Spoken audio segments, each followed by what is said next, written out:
Daniel 12 é um capítulo que fala sobre o fim dos tempos. O versículo 4 diz: "Mas você, Daniel, feche as palavras e cele o livro até o tempo do fim. Muitos correrão de um lado para o outro, e o conhecimento aumentará." Agora, por um momento, vamos imaginar o mundo do futuro, baseado em algumas das tendências que podemos ver se desenvolver hoje. O que você acha dessas manchetes? O primeiro paciente da Neuralink, de Elon Musk, se recuperou completamente, mas a FDA e alguns médicos têm preocupações sobre a saúde a longo prazo do paciente. Elon Musk afirma que o primeiro paciente da Neuralink, implantado com um chip cerebral, já pode mover um mouse de computador com a mente. Um artigo dizia o seguinte: a corporação Neuralink de Elon Musk implementou com sucesso um chip cerebral em seu primeiro paciente humano, marcando um marco significativo no desenvolvimento de interfaces cérebro-computador. O paciente, cuja identidade permanece não divulgada, supostamente se recuperou completamente e pode controlar um mouse de computador usando seus pensamentos. Musk anunciou a conquista, destacando o progresso da Neuralink e seu potencial para transformar a maneira como os humanos interagem com a tecnologia. O implante, projetado para facilitar a comunicação direta entre o cérebro e dispositivos externos, poderia oferecer soluções inovadoras para pessoas com distúrbios neurológicos e problemas de mobilidade. O dispositivo da Neuralink consiste em um pequeno chip do tamanho de uma moeda implantado no crânio, conectado a fios ultrafinos que se interfaceiam diretamente com o cérebro. Essa configuração visa monitorar a atividade cerebral e permitir controle sobre dispositivos digitais através do pensamento sozinho. Pense em quão longe a tecnologia se desenvolveu aqui. Se um chip cerebral pode ser implantado em um humano, esse tipo de tecnologia me faz pensar que as ferramentas e habilidades necessárias já estão aqui para que o anticristo simplesmente entre e imponha a marca da besta, onde as pessoas não podem comprar nem vender sem antes terem recebido a marca. O terreno está sendo preparado já com a introdução deste tipo de tecnologia. Em segundo lugar, vamos mergulhar no mundo da realidade virtual. O Apple Vision Pro está sendo comercializado como um headset de realidade mista. Ele combina realidade aumentada e realidade virtual, tudo em um só produto. De certa forma, você está quase sempre andando por aí com uma TV e um computador conectados à sua cabeça e olhos o tempo todo. Isso poderia ser a nova norma nos próximos anos? As pessoas estarão usando esse headset virtual e enviando e-mails, lendo um livro ou assistindo a programas de TV em público. O terceiro ponto tem que ser a inteligência artificial. Uau! Esse avanço na tecnologia pode ser usado para muitas coisas positivas. Como tudo na vida, o potencial para negativo e mal também é grande. Eu li sobre um homem chamado Anthony Lewandowski, que iniciou uma igreja chamada Way of the Future em 2015. Relata-se que a igreja tem uma congregação consistindo de algumas milhares de pessoas que estão tentando construir uma conexão espiritual com a IA. Esta igreja da inteligência artificial é literalmente descrita como um movimento religioso focado na adoração e compreensão da inteligência artificial. Por outro lado, como será usada ou adotada a IA na igreja? Você saberá se um sermão foi realmente escrito por um humano ou por IA? Essas são as perguntas perigosas e difíceis que teremos que enfrentar. Agora, com esses exemplos, você não diria que estamos realmente vivendo em uma época onde o conhecimento aumentou e ainda está aumentando para alturas inimagináveis? E nós nem mesmo falamos sobre viagens espaciais ou implantes de microchip que permitem que você faça pagamentos com sua mão. Mas digo tudo isso não para assustar você, mas para aumentar sua consciência. O avanço da tecnologia não é o único sinal de que estamos nos aproximando do fim. E quem sabe, talvez isso seja apenas o começo. Mas seja qual for o caso, a beleza da profecia bíblica é que ela nos diz o destino tanto dos piedosos quanto dos ímpios, dos justos e dos injustos. A Bíblia nos diz que Miguel, o arcanjo, se levantará. Então haverá um tempo de angústia maior do que qualquer um desde que as nações começaram a existir. Mas nesse momento, cada um do seu povo significando o povo de Deus, cujo nome está escrito no livro, será resgatado. Muitos daqueles cujos corpos jazem mortos e sepultados se levantarão, alguns para a vida eterna e outros para a vergonha e desprezo eterno. Depois de ouvir tudo isso, gostaria de lhe dizer que existem dois tipos de cristãos. Há aqueles que gosto de chamar de cristãos de superfície. Eles acreditam que Jesus Cristo morreu na cruz, ressuscitou dos mortos e ascendeu ao céu. Mas esse grupo de cristãos ama os salmos. Eles amam ler "O Senhor é meu pastor". Eles gostam dos evangelhos de Mateus, Lucas, João e Marcos. No entanto, eles não se aventuram muito no livro do Apocalipse. Os cristãos de superfície escolhem a dedo quais provérbios querem ler. Um cristão de superfície abraça apenas as escrituras que lhes dão conforto, escrituras que os enchem de esperança, escrituras que oferecem um fator de bem-estar. O Senhor nunca te deixará nem te desamparará, pois eu sei os planos que tenho para você, planos de fazer você prosperar e lhe dar esperança e um futuro. Este é o cristão de superfície. E então há o segundo grupo, e o segundo grupo são os cristãos profundos e meticulosos.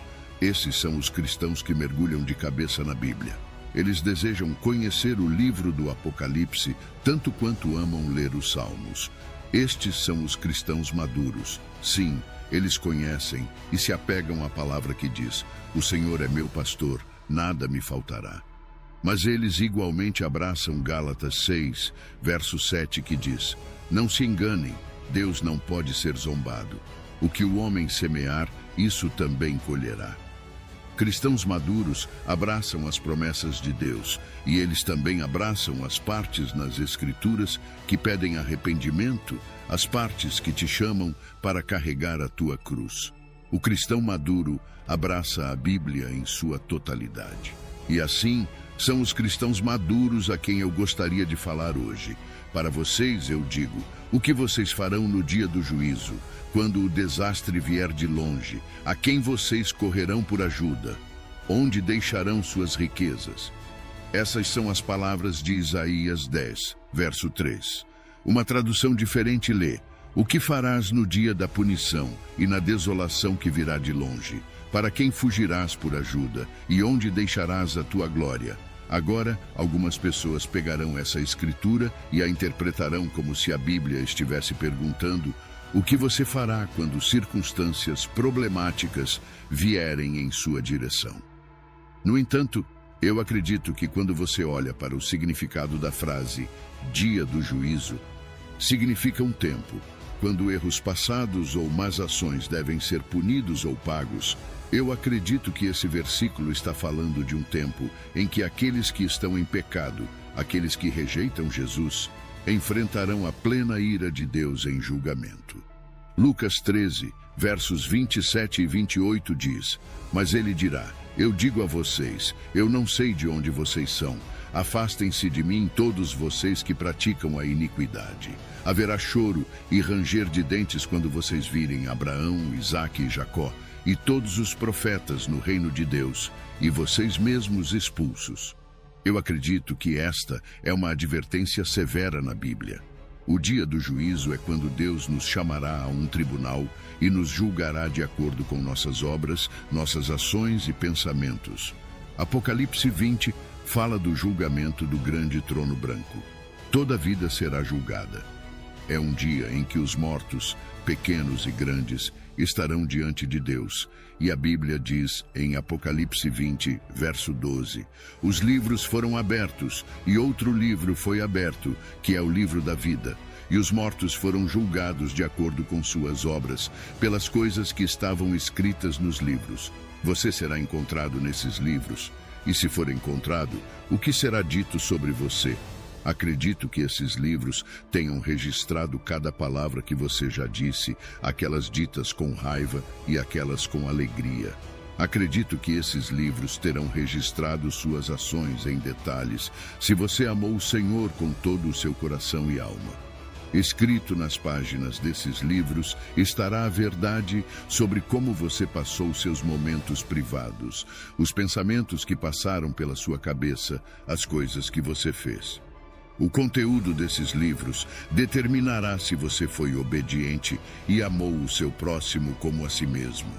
Apocalipse 20, versos do 13 ao 15 diz: O mar entregou os mortos que nele havia, e a morte e o inferno entregaram os mortos que neles havia, e foram julgados cada um segundo as suas obras, e a morte e o inferno foram lançados no lago de fogo.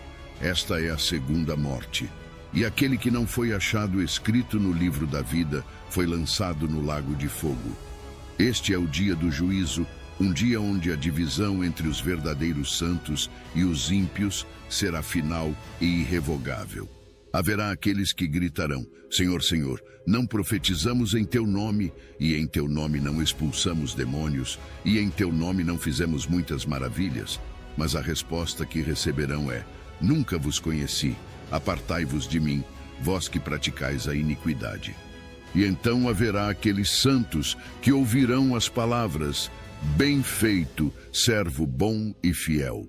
No dia do julgamento, apenas aqueles cujos nomes estão registrados no livro da vida estarão para sempre com o Senhor, mas aqueles que o rejeitaram serão para sempre afastados. Santos, temos que nos familiarizar com essa palavra chamada responsabilidade, pois o dia do juízo é um dia de responsabilidade. Romanos 14, verso 12 diz: Assim, pois, cada um de nós dará conta de si mesmo a Deus. Em outras palavras, a vida é responsável. Há um dia em que você terá que se levantar e aceitar o julgamento sobre como viveu. Mateus 12, verso 36 diz: Mas eu vos digo que de toda a palavra ociosa que os homens disserem, hão de dar conta no dia do juízo. O dia do juízo é aquele em que você será responsável. Qual será o veredicto sobre a sua vida? Obediência ou desobediência? O veredicto sobre a sua vida será que você estava cheio de orgulho e arrogância ou que você foi um humilde servo do reino? Serão encontrados ídolos em sua vida ou o nome de Jesus Cristo será encontrado como o centro do seu coração? O Senhor o encontrará fiel nas pequenas coisas, devotado a Ele diariamente? Qual será o veredicto sobre a sua vida no dia do juízo? Em um mundo onde o conhecimento se expande exponencialmente e a inteligência artificial promete novas fronteiras, onde a realidade virtual nos oferece escapismos sem precedentes, e as inovações tecnológicas desafiam nossas concepções de identidade e comunidade, devemos nos perguntar: estamos nos aproximando ou nos distanciando do Criador? A verdadeira sabedoria reside não na acumulação de conhecimento, mas na capacidade de discernir e viver de acordo com a vontade de Deus. Jesus nos convida a uma jornada de transformação contínua, a buscar primeiro o reino de Deus e sua justiça, confiando que todas as demais coisas nos serão acrescentadas. Ele nos chama a ser luz em meio às trevas, sal da terra, embaixadores de esperança em um mundo que, muitas vezes, parece ter perdido seu caminho.